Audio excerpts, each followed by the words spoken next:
This week, we get a first-hand account of receiving the COVID vaccine, get the inside scoop on the OHS EPIC referral program, and take a look at the OHS celebrity crushes. All this and more on this week's episode of JNN.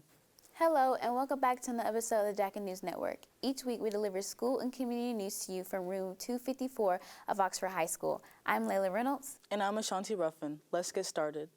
In an effort to curb the spread of COVID-19, the making and distribution of vaccines have been underway. Vaccinations at Alabama originally began in December 2020, with RMC working with the Alabama Department of Health to vaccinate healthcare workers.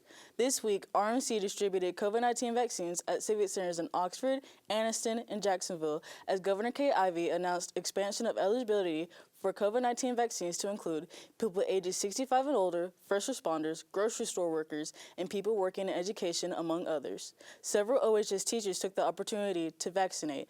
I sat down with Ms. Finley and asked her about her experience in taking the step to a COVID-free future. Interview with Ms. Finley, who recently got the COVID-19 vaccine. So I'm just going to ask you, so which vaccine did you get? Yeah, so I got the Moderna vaccine. Okay, and was this your first or your second dose of it? So this was my first dose of the vaccine.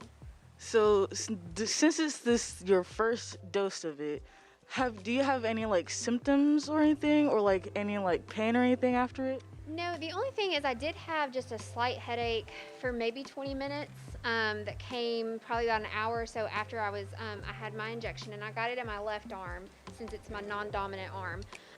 But after about an hour, I had about a 20-minute headache, and then that went away. But right now it's just kind of sore.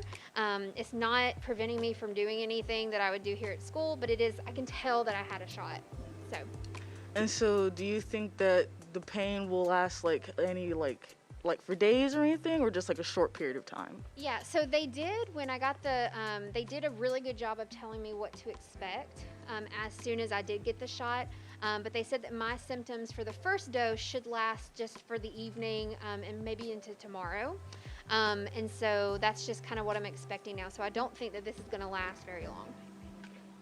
And so, given like all of that, when do you think your next vaccine should be?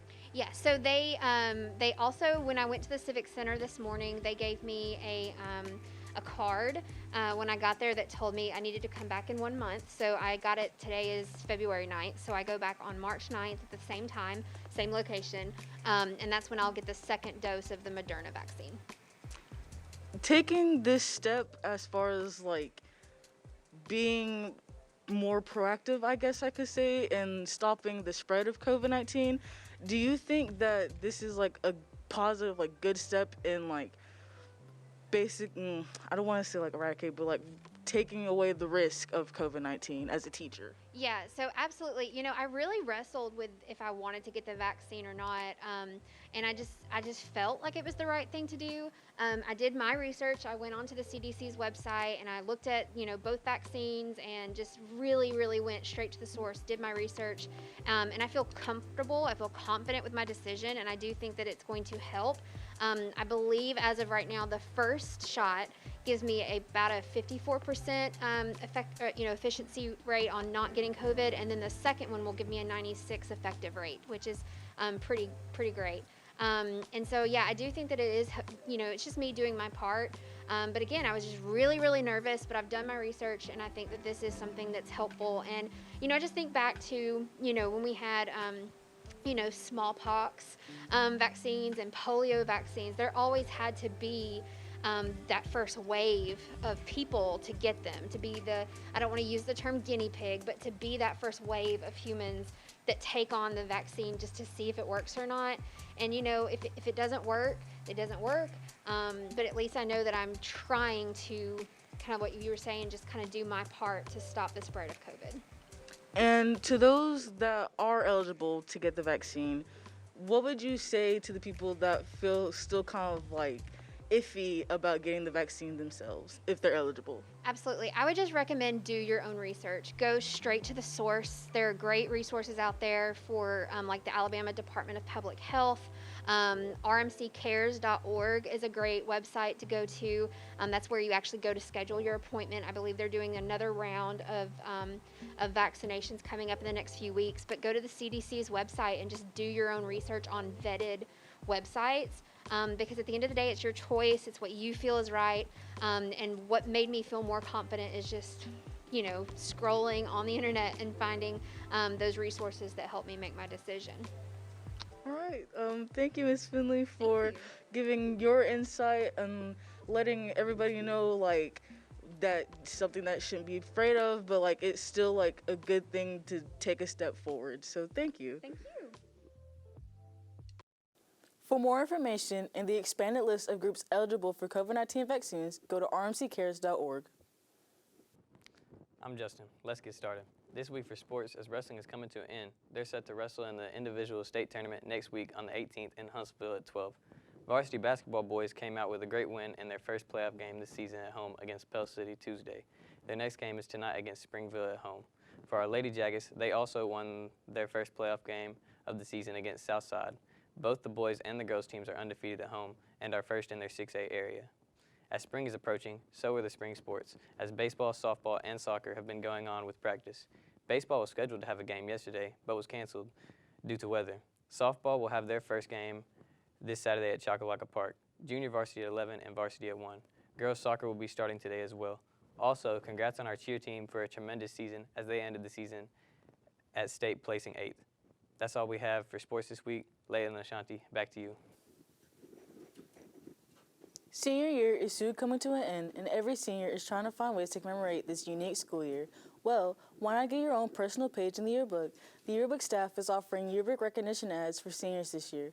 A full page is $250, and a half of a page is $150. The deadline to pay for these ads is April 1st. See Ms. Wheeler for more information. Also, seniors can submit a baby photo for free to be in the yearbook. All you have to do is email Ms. Wheeler, and the photo will be featured in the yearbook. This week, we look at the EPIC program here at Oxford High School. Have you ever received the EPIC Award? We interviewed Miss Wright to tell us more. Here's the story.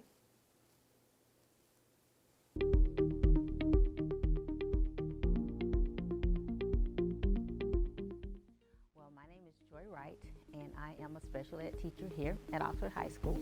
And I am affiliated with the EPIC program through Foundations. And Foundations is a way of doing behavioral modification on campus through safe and civil schools. And we've decided to adopt the EPIC program as a balancing part to corrections.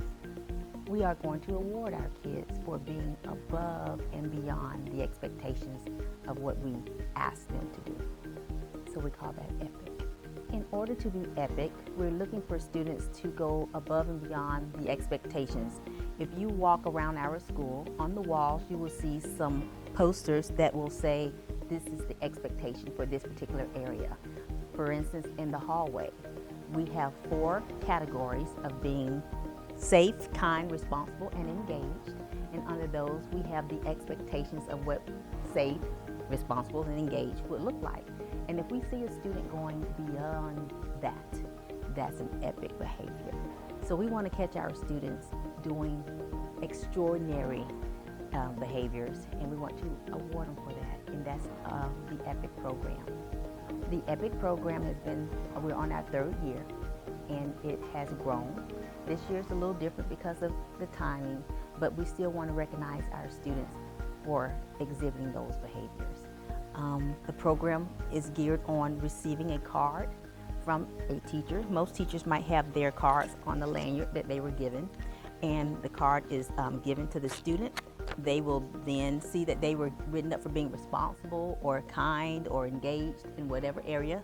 The teacher's name goes on it as well, and the student is then being responsible and finding one of our EPIC box and placing it in the box, and it will stay there until I retrieve it, and we'll choose winners monthly. The rewards would be, first, you would receive one of these rubber bracelets that says Be Epic, and it has our Go Big O motto on here. You also receive an Epic t-shirt. I can't hear you over the sound of how epic I am. And we used to give out, we used to go to lunch, but can't do that now. So we'll be giving out gift cards for food. Also affiliated with our EPIC program or the Foundations program, we've had some celebrations. We had non-referrals, and that's for students who had no office referrals for anything. And we wanted to celebrate that. We had a day where we rotated different grades into the old gym, and they had a chance to dance, watch movies, play basketball, and it was fun. We took pictures, and that was a great day. The students really enjoyed that. If you were to go to the 3rd floor in the main building, you'll see some of those candid shots that's up on the board. We hope to get back to that soon, but until then, we will just celebrate our children, our students, with write-ups, the t-shirts and bracelets, and gift cards. And the most important part of this is our teachers and staff to recognize those students by writing up the cards and give them to the students, and allowing this to be how we are every day here at Oxford. We are awesome anyway, but EPIC is just another level. So if you want to be safe, kind, responsible, and engaged at another level, let's be EPIC and let's do it. Go Big Go. Any questions about the EPIC program, please see Ms. Wright in room 310. Last week, we asked you all who your celebrity crush is, so here's your answers. I'd probably have to say, solid answer would probably be like Addison Rae, for real. Plain and Ponce. Well, I'm a K-pop fan, so, but my favorite group is BTS, so I guess my bias in that group is B, which is Taehyung, so, yeah, that. I feel like random boy from like Incubus. That's my favorite. So my celebrity crush is Chase Elliott. Just kidding. It's Carrie Underwood right now. Okay, so my celebrity crush has to be any of the Chris's, Chris Pine, Chris Pratt, Chris Helmsworth.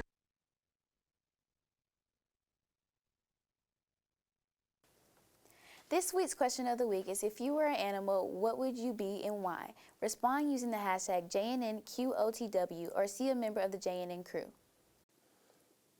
That's all we have for this week of the Jacket News Network. Be sure to check back here weekly for more episodes.